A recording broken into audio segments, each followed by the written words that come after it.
de esa importancia que tiene la biodiversidad, entendiendo que la biodiversidad, Guillermo, es toda la vida que existe a nuestro alrededor, es la diversidad de especies, de fauna, de flora, diversidad de ecosistemas, diversidad genética, y que toda la calidad de vida de la gente que nosotros tenemos en Panamá y en América Latina y en todo el planeta depende de la biodiversidad.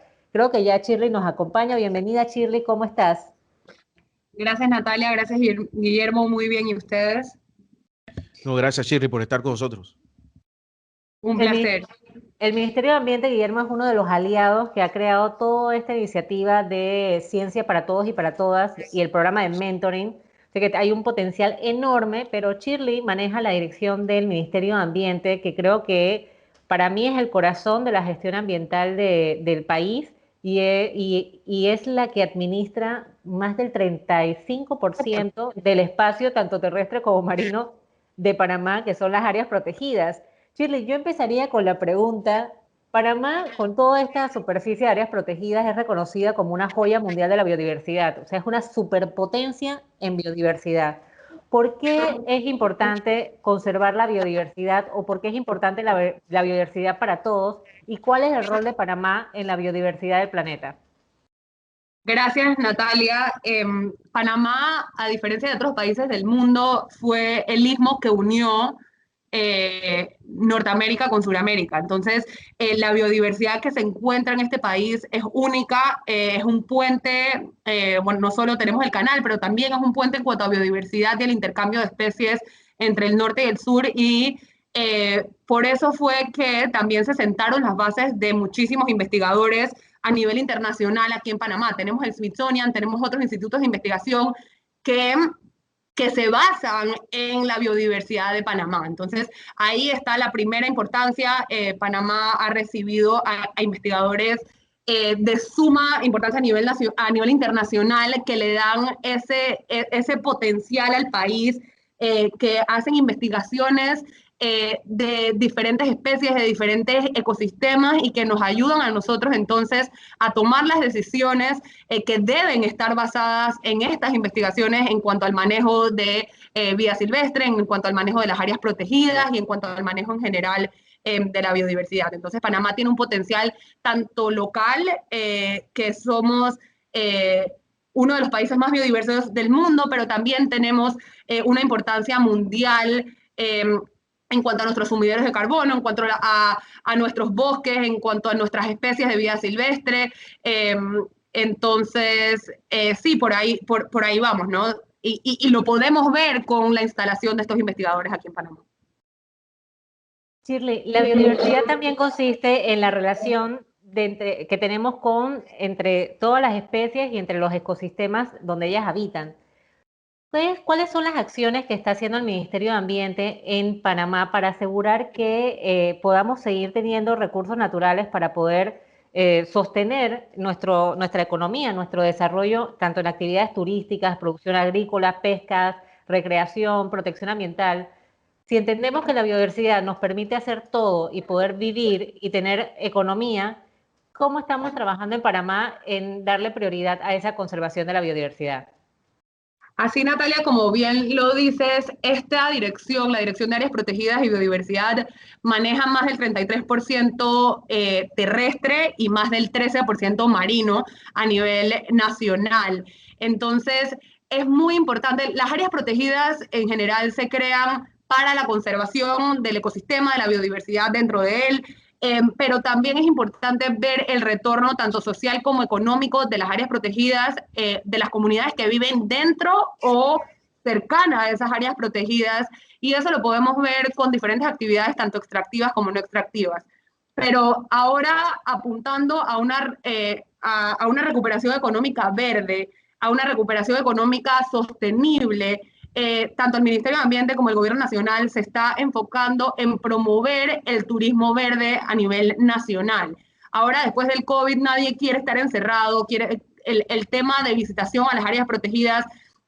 Esperamos, y lo que se está viendo en la tendencia mundial es que la gente está saliendo muchísimo más a áreas naturales, entonces esperamos ver esa reactivación económica utilizando las áreas protegidas como medio turístico. Y es importante recalcar que cuando se hace un turismo sostenible, en áreas protegidas, no solamente ir a las áreas protegidas, pero uno tiene que ir a almorzar, ir a comer, quedarse en un hotel y todo eso. Entonces, ayuda e impulsa la reactivación económica de estas comunidades que tan golpeadas están por la pandemia de COVID-19.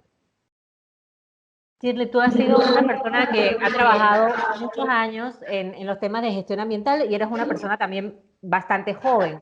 En tu opinión y con la experiencia que tienes, ¿crees que que lo que está pasando con la crisis sanitaria, con COVID, va a ser posible que aprendamos la lección y que se aceleren las acciones para abordar la crisis climática y de biodiversidad? Va a ser posible un cambio realmente que podamos hacer las paces con la naturaleza? Yo creo que mucho de lo que pasa en cuanto a nuestras áreas protegidas, en cuanto al desconocimiento de lo que tenemos en Panamá, es un poco la falta de educación ambiental que tenemos a nivel nacional, que también se quiere trabajar y se está trabajando en que eso incremente.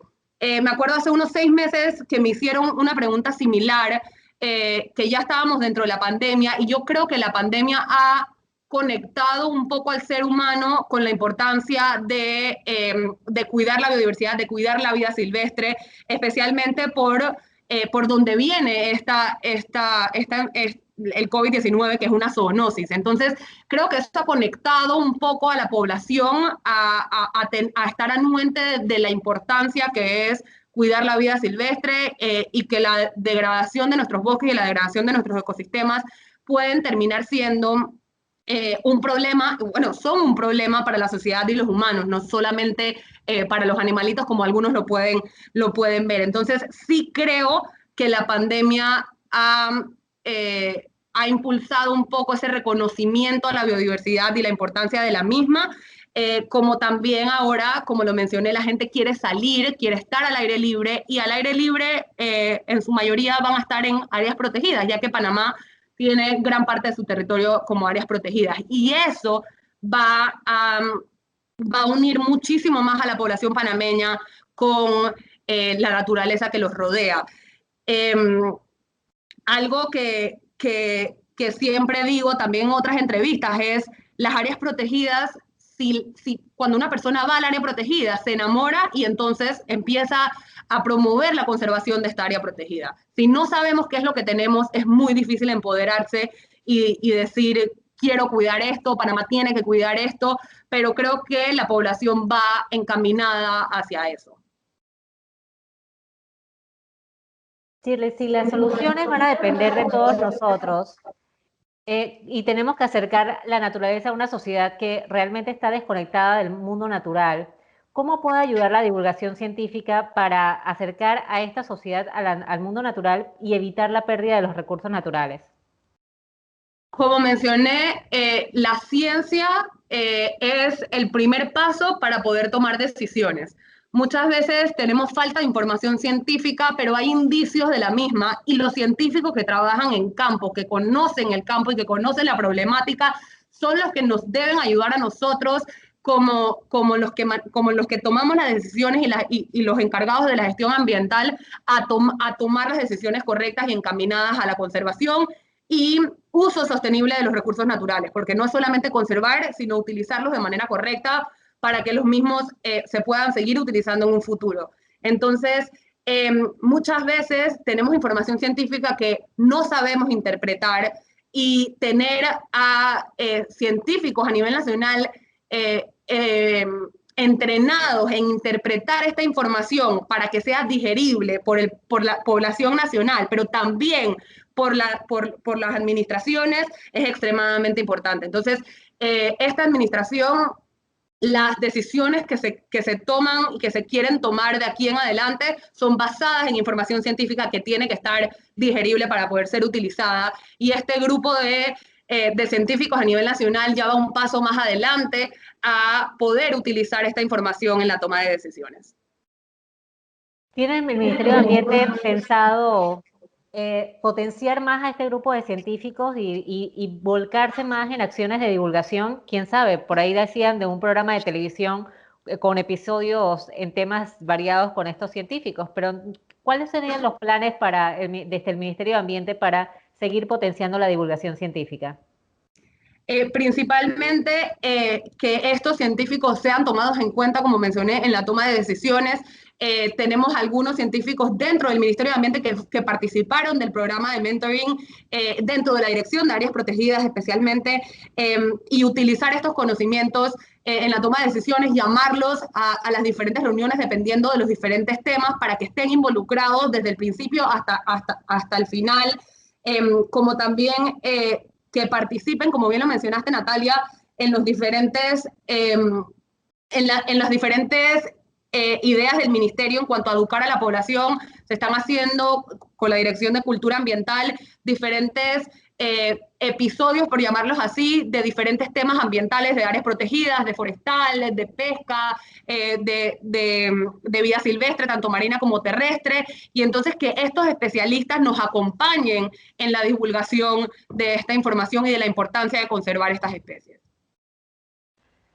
Bueno, Shirley, muchísimas gracias por la entrevista y por darnos este espacio en este episodio número 2 de Ciencia para Todos y para Todas. Y con esto, Guillermo, pasamos ya también al tema de entendiendo cuál es la importancia de la biodiversidad. ¿Es posible que se extingan las especies si no tomamos acciones? Bueno, yo te diría que si quieres hagamos una pausa para que entonces podamos seguir con el tema de corrido, ¿te parece? Me parece. Shirley, muchísimas gracias por acompañarnos hoy. Vamos a estar atentos a todos los detalles y planes y actividades que siempre son muy numerosas desde el Ministerio de Ambiente, pero que en esta ocasión van a estar centradas también en la divulgación científica. Un gusto, Natalia y Guillermo. Gracias, Shirley. Hasta luego.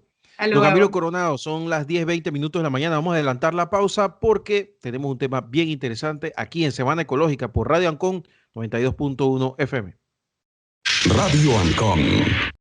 Radio Ancon 92.1 FM, y como cada martes seguimos con nuestra bióloga favorita Natalia Young en Semana Ecológica y vamos con el segundo tema, mi querida Natalia. Guillermo, sí, hoy tenemos, bueno, dos temazos que están muy conectados porque nuestro tema es reconectar con la naturaleza. Y esto tiene que ver con cómo acercar a las personas a una sociedad que está desconectada de la naturaleza, cómo conectarlas con el medio o el entorno natural. Y para eso también hoy tenemos de invitado a Ricardo Moreno. Ricardo es presidente de la Fundación Yaguará Panamá, es biólogo de vida silvestre, investigador asociado al Instituto de Investigaciones Tropicales Smithsonian y explorador de National Geographic. Y vamos a hablar sobre si es posible la desaparición de las especies y si se desaparece una en específico, que es el jaguar, puede amenazar nuestra propia supervivencia. ¿Cómo estás, Ricardo? Bienvenido a Semana Ecológica. Oye, no sé si... Yo creo que Ricardo no está. No está Ricardo. Se fue Bueno, huyendo, Ricardo. mientras conecto a Ricardo, es que es los temas de la tecnología. Yo creo Mientras que se conecto a fue. Ricardo. Yo lo voy a conectar por acá. Se fue Pero Ricardo. ya está, fíjate a ver si ya lo encuentras. Se fue Ricardo ahí. Mientras lo conectas. Guille, ¿cómo estás? ¿Qué Hola, pasó, Ricardo, ¿cómo Ricardo? estás? Bien, bien, ¿cómo Natalia estás? toda llena de motivos presentándote. Ah, ¿en serio? Lo siento. Con la emoción. Pero bueno, Ricardo nos estaba escuchando y Ricardo estuvo escuchando la entrevista anterior con Shirley Binder, la directora de Áreas Protegidas y Biodiversidad del Ministerio de Ambiente, donde conversábamos sobre la importancia de la biodiversidad. Guillermo, América Latina y Panamá incluida es una superpotencia en términos de biodiversidad. A pesar de que América Latina tiene el 16% de la superficie continental del planeta, agrupa o tiene el 40% de la biodiversidad de todo el mundo. Pero a pesar de la importancia, como lo estuvimos escuchando, también es posible que por las presiones o las actividades humanas esta biodiversidad desaparezca. Y hoy vamos a hablar con Ricardo precisamente de una especie muy importante para la biodiversidad, pero que también puede ser un ejemplo de cómo las actividades humanas pueden hacer que una especie desaparezca, poniendo en peligro nuestra propia supervivencia. Y pues bueno, ya presenté a Ricardo, Ricardo es de la casa y Ricardo vamos a conversar con él sobre este tema. Y la primera pregunta ya directa que le haría a Ricardo, ¿qué te llevó a trabajar con el jaguar? Muy buenos días a todos, espero que se encuentre bien. Muchas gracias, Guillermo, Natalia, a todos los radioescuchas. Fíjense que estaba pensando hace un rato en eso, y cuando yo era niño siempre escuchaba y veía los documentales de África, Asia, Norteamérica, pero era muy poquito en aquellos momentos que alguien hablara del jaguar. Entonces, en mi conciencia entró el tema del jaguar porque mi hermano me dice, pero en Panamá está este depredador también grande, que es como si fuera la versión latinoamericana del leopardo, que es el jaguar. Entonces, cuando fui avanzando en los años, yo comencé a leer revistas, pero nada era como tan profundo. Y cuando llego a la Universidad de Panamá, muy poquitos profesores y contados con la mitad de los dedos de la mano me hablan del Parque Nacional Darién, me hablan de otros sitios de Panamá, pero sobre todo fue mucho más fuerte cuando me contaban las historias de Cana en el corazón del Parque Nacional Darién y un lugar que está a 23 kilómetros de la estación de Cana que se llama Cruce de Mono. Las historias de los guardaparques y las personas que trabajaban y que caminaban entre Cruce de Mono hacia Cana. Ahí fue en donde realmente nació en mí la fuerza de querer, ¿sabes qué? Hay que estudiar el jaguar en Panamá. Ricardo, durante tus 20 años de trabajo, o más de 20 años de trabajo en la conservación del jaguar, ¿cómo le podríamos explicar a los oyentes cuál es la importancia de esta especie? ¿Por qué es tan importante conservar a los jaguares? ¿Y por qué todos nos deberíamos preocupar por la protección de esta importante especie de felino silvestre? Fíjate que es el reto que tenemos, y no solamente es un reto con el jaguar, es un reto bien bastante general, pero el reto es que también la gente vaya entendiendo poco a poco, porque este es un proceso, esto nunca va a ser de un momento a otro, pero yo creo que vamos en muy buen camino. Es un proceso de entendimiento de que las personas que viven en el campo y también las personas en la ciudad, tengamos en cuenta que el jaguar forma parte fundamental y directa de nuestra supervivencia como especies en este mundo, en este planeta. Y en estos últimos días he estado viendo la serie de Cosmos de Neil deGrasse Tyson, que lo conocí personalmente en el 2017 en el campus de National Geographic. Eh, y, y es muy cierto, o sea, la relación del jaguar es directa y estrecha.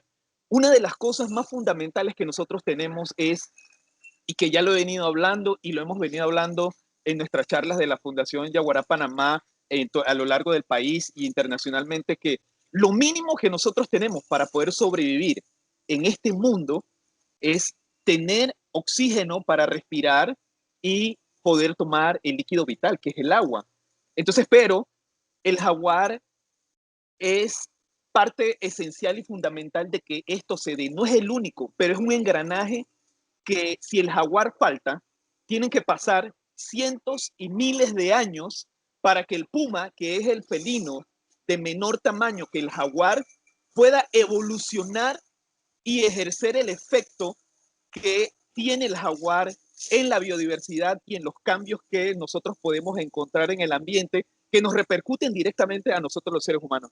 Así que por eso nosotros siempre exhortamos y lo tratamos de hablar de una forma bastante simple y sencilla para que todos lo podamos entender. Si lo hablamos de una manera muy técnica, ciertos grupos y los científicos lo pueden comprender, pero yo creo que la base de todo esto es la comunicación y que podamos comunicarnos en todos los niveles y poder que lo principal, que la esencia del conservar el jaguar, que depende en este momento de nosotros, pero si no lo conservamos a ellos, entonces nuestra propia existencia en el planeta también está en, tú sabes, en una situación muy frágil y muy débil, que es importante que conservemos el jaguar con todo el engranaje que está dentro de nuestros bosques y en todos los ambientes que existen en el planeta. Ricardo, para conservar el jaguar obviamente tenemos que atender sus amenazas. ¿Cuáles son estas amenazas que ponen en riesgo el futuro del jaguar? ¿Y existe el riesgo de que lo que sucede en Panamá haga que se pierda una conexión entre las poblaciones de Centroamérica y Sudamérica? Sí, mira que las principales amenazas del jaguar son muy generales y todas son muy similares en todos los países. Lo que nosotros hemos visto aquí en Panamá en los últimos 20 años y sobre todo haciendo ciencia más robusta en los últimos 10 años en el país, la, usualmente en los artículos científicos se ponía como una receta pérdida de hábitat, deforestación, retaliación por los seres humanos, cacería deportiva ilegal o por subsistencia, etcétera. Pero gracias a la información que hemos estado recabando con el Ministerio de Ambiente y con muchos otros colegas y otras organizaciones, el número uno que está acabando con las poblaciones de jaguar es la relación que hay entre los seres humanos y el jaguar, específicamente con el tema del ganado doméstico o de los animales domésticos. Hay una situación muy complicada y se suma un tema de ausencia o falta de conocimiento en algunos sitios del país o de las personas en general. Entonces, la amenaza principal es directamente el avance de la frontera pecuaria. Es lo que realmente está ocasionando las pérdidas del jaguar acá en nuestro país. Y si hay un riesgo muy fuerte de que puedan desaparecer. Es una situación que creo que podemos resolver. Y nuevamente, si seguimos con ese impulso que tenemos ahora en el país y con los apoyos que estamos teniendo a nivel nacional, como el apoyo que tenemos de Senacid, del Ministerio de Ambiente y de otras organizaciones, lo cual es súper importante, y poder llevar esto y elevarlo en los diferentes medios de comunicación es de las cosas más importantes que todo científico en este momento tiene que hacer, categóricamente. Ricardo, tú has sido muy claro de que sí hay un riesgo de desaparición de la especie, o sea, no es algo que sea futuro, sino que está muy presente ese riesgo. ¿Cuál o qué representaría esa desaparición del felino para los panameños? ¿Y en qué se está trabajando Yaguará Panamá para afrontar esta relación o mejorar esta relación entre los humanos y los jaguares, sobre todo para reducir el conflicto de jaguar y ganadería? Fíjate que para nosotros acá en Panamá, o sea, si el jaguar desaparece directamente, y ya lo estamos viendo, porque es un efecto visual, es un efecto directo. El jaguar es un animal que está considerado como una especie paraguas, es una especie simbólica, es representante de nuestras culturas ancestrales en Panamá y en la región. Entonces, si nosotros, así de salida, si nosotros perdemos al jaguar, estamos perdiendo parte de nuestra idiosincrasia como panameños y parte de nuestra cultura fundamental. Y eso eso va a repercutir fuertemente hasta en la parte turística y cultural que nuestro país está proyectando. Todo el mundo, y eso, y quizás mucha gente separan como la conservación del jaguar, los jaguares que están vivos, los jaguares que depredan a animales domésticos. Pero ¿qué ocurre? Si nosotros unimos por lo menos estas tres categorías que yo acabo de decir, son los mismos animales, son los mismos individuos de los que estamos hablando. No es porque si en unas fincas ganaderas estamos matando el jaguar, ahí estamos resolviendo el problema. No es eso, es sencillamente tenemos que verlo como un todo, tenemos que asociarlo. Por eso nosotros en la Fundación Yaguará Panamá estamos trabajando diferentes líneas, diferentes flancos. O sea, no podemos hacer solamente investigación básica, como era lo que yo quería hacer hace 20 años atrás. O sea, lo que a mí me motivaba sencillamente era seguir al jaguar, colectar sus cacas, sus excretas para ver qué está comiendo, ponerle un collar para ver sus movimientos espaciales y temporales en una zona X, cómo se movía y cómo se mueve en una zona en donde predominantemente hay potreros y hay algo de bosque, o solamente en áreas que son bosques concentrados. No, es el mismo individuo. Entonces, la conservación del jaguar, si desaparecen, va a repercutir fuertemente en muchos aspectos en nuestra República de Panamá, y van a ser aspectos muy negativos y sobre todo en términos de lo que nos brinda el ambiente de una manera gratis, así hay que decirlo, de que Ricardo, dime. mencionabas que el jaguar era una especie de paraguas. ¿Qué significa una especie de paraguas y qué sucede si desaparece el jaguar con el equilibrio entre otros depredadores o especies como herbívoros en función de la conservación del bosque como productor también no solamente de servicios forestales, sino también, por ejemplo, de producción de agua? Sí, fíjate que ¿me puedes repetir lo primerito que me preguntaste?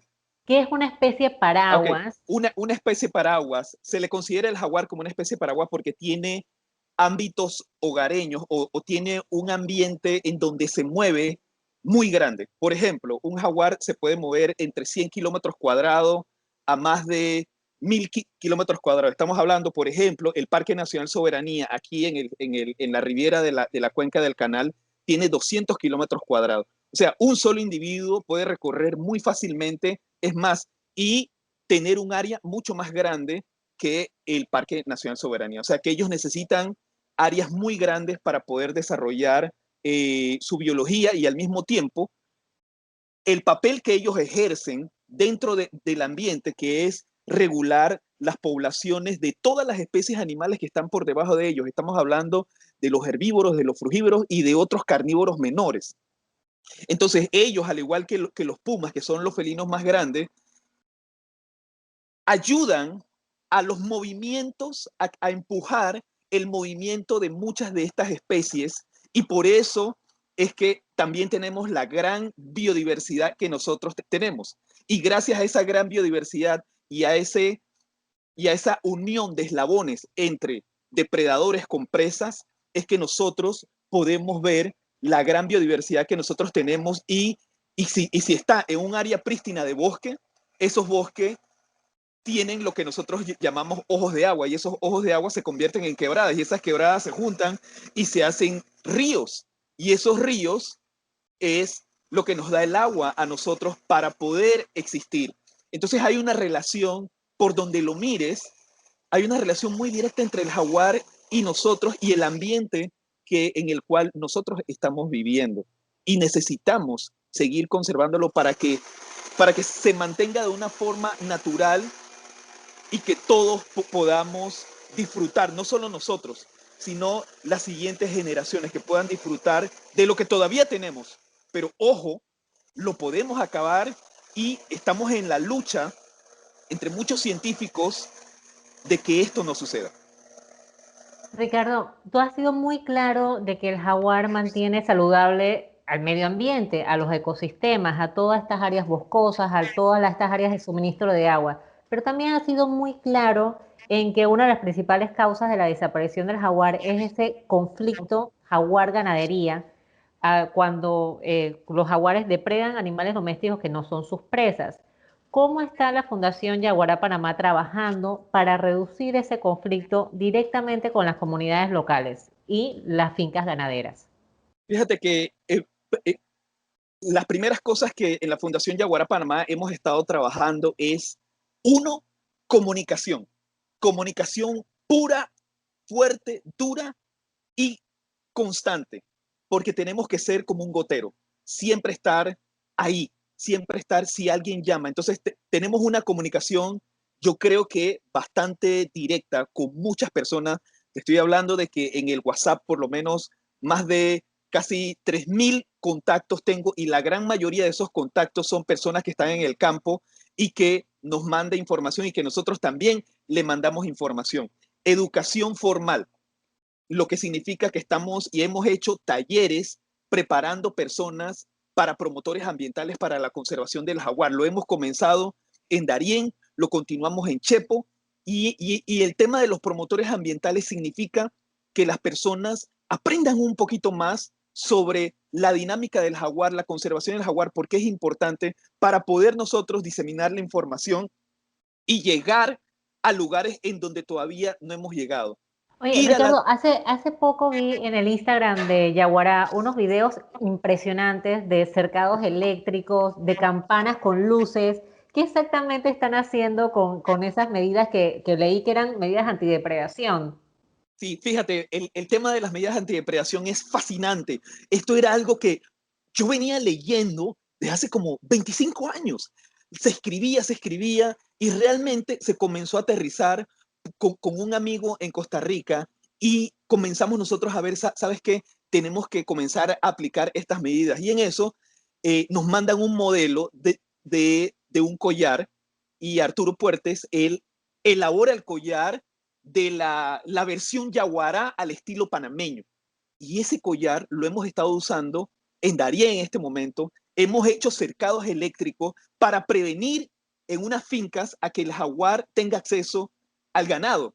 Entonces, estas son algunas prácticas que todavía estamos viendo más allá, no solamente un proyectito pequeño, porque esto para nosotros no es un proyecto puntual que queremos hacer con 3, 4, 5 fincas. Esto es un proyecto, un gran proyecto piloto de medidas antidepredación que queremos ir haciéndolo poco a poco, ganando terreno con más instituciones y organizaciones que nos puedan apoyar a poder llegar y que poco a poco todos esos proyectos pilotos en diferentes partes del país lleguen a ser un proyecto de Estado, porque necesitamos que el Estado panameño vea al jaguar como algo importante para la conservación, el turismo, la cultura y el medio ambiente que nos enriquece a todos. Entonces, el tener estos proyectos ha significado la sonrisa y la felicidad de muchos ganaderos y campesinos que nos dicen, oiga, chuleta, si yo hubiera sabido que esto se hubiera podido haber hecho con tan poco dinero, porque voy a decirle, no es que sea gratis, pero yo creo que todos teníamos, hasta yo tenía en mi mente que hacer un cercado eléctrico era mucho más caro que tener el cercado de alambres de púas. Y no, trabajando con el ingeniero agrónomo desde el 2018 hasta la fecha, yo salí de la ignorancia y yo me dije, coño, yo pensaba que realmente esto era mucho más caro. Y él dice, no, el tema es que parte de la situación de conflicto que nosotros tenemos en Panamá con el jaguar es, y lo digo con respeto y con mucha humildad, es que muchos de nuestros amigos productores no le prestan la debida atención al ganado. Tienen potreros muy grandes, no están tecnificados, los animales están en soltura, se meten dentro del bosque, entonces, sin querer, queriendo, como dice el chavo, nosotros mismos estamos impulsando a que haya depredación del jaguar por parte de nuestra gente. Y es algo que se puede revertir. O sea, se puede revertir si esto se toma como un proyecto de Estado cuando vean todos los resultados que nosotros estamos recabando en este momento, porque son muy buenas noticias las que nosotros tenemos y las que les vamos a decir en muy poco tiempo. Ricardo, la verdad que es emocionante escucharte y conocer mucho sobre el tema de las medidas antidepredación, que no son más que medidas de buenas prácticas y de tecnologías aplicadas en fincas para Exacto. cuidar a su ganado y reducir la depredación de animales domésticos por parte de los grandes felinos. Así que es Sí, muy emocionante lo que tú no, estás comentando. Y sería buenísimo también tener esa certificación de fincas ganaderas amigables con el jaguar. Pero hay un tema que acabas de mencionar, Ricardo, que es súper importante y que no solamente tiene que ver con el cuidado o el buen manejo de las fincas, sino que también eso trae algunas alternativas económicas interesantes. Cuéntanos tu experiencia de ver la primera vez a un jaguar y cómo estuvo relacionada con la conservación de la especie y la actividad turística. fíjate que la primera vez que yo logro ver un jaguar fue algo muy fugaz, la primera vez, algo muy fugaz en Costa Rica. Venía en un four-wheel a las 11:30 de la noche y me topo con el felino en la calle. Fue algo muy, muy fugaz. Teníamos una foto de quizás era el mismo individuo a unos 200 metros de esa zona y el gato se metió en una franja de bosque que daba hacia la playa, porque ahí en esa zona de Costa Rica, en la zona de la península de Osa, los jaguares bajan a la playa y depredan tortugas marinas. Pero lo que realmente fue como un boom y un wow fue cuando logramos hacer, gracias a muchas personas, a la familia Helbrun, a Copa, a don Raúl Arias, bueno, mucha gente que nos apoyó para poder ver directamente a los jaguares en su ambiente natural en el Pantanal en Brasil. En el Pantanal en Brasil, si tú hablas, porque lo que yo quería realmente era ver jaguares, obviamente, que para mí fue increíble. Vimos 10 individuos en 5 días, fue fascinante. Y ellos se siguen comportando de forma natural, que es lo mejor de todo. Pero era conversar con los guías de turismo, conversar con el botero, conversar con los dueños de los hotelcitos, para ver si realmente ellos ya habían interiorizado lo importante que es el jaguar para ellos. Y ellos me decían, mira, para mí el jaguar representa lo que también representa para muchos ganaderos, representa mi dividendo económico para yo poder vivir y para poder ayudar a mi familia económicamente. O sea, nosotros vemos jaguares aquí es porque ya no los matamos.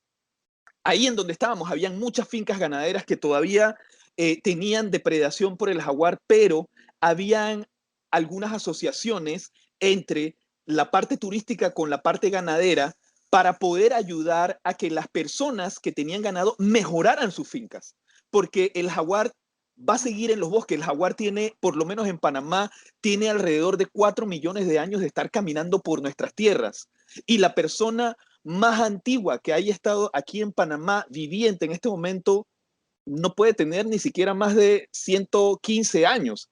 Entonces, ¿quién llegó primero?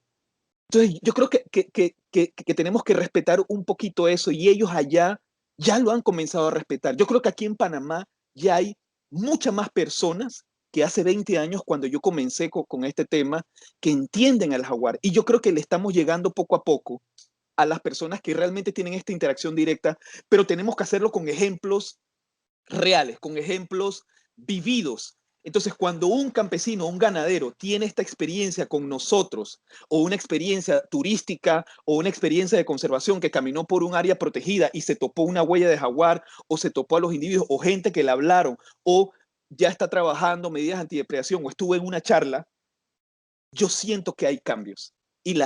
Pero tenemos que seguir empujando esa carreta. ¿Por qué? Porque recuerden que para mucha gente el jaguar todavía en este momento representa el enemigo, porque esa persona todavía no le ha podido dar la vuelta a la moneda de que lo vea de otra forma. Entonces ahí es donde nosotros tenemos que intervenir y decirles de una forma muy humilde, mire, podemos ayudarlo, conversemos, ganemos confianza, pero Ricardo, esto es un volvamos proceso. estás hablando de un tema que directamente está vinculado con el tema de comunicación y con el tema de divulgación científica. Volvamos a conversar sobre el programa de Ciencia para Todos y Todas, del programa de mentoring en el que estuviste participando. Tú has sido entrenado por National Geographic y ahora has estado entrenado por este programa que impulsó el programa de las Naciones Unidas para el Desarrollo con una serie de aliados que incluyen también al Ministerio de Ambiente, Senacid, Ciudad del Saber,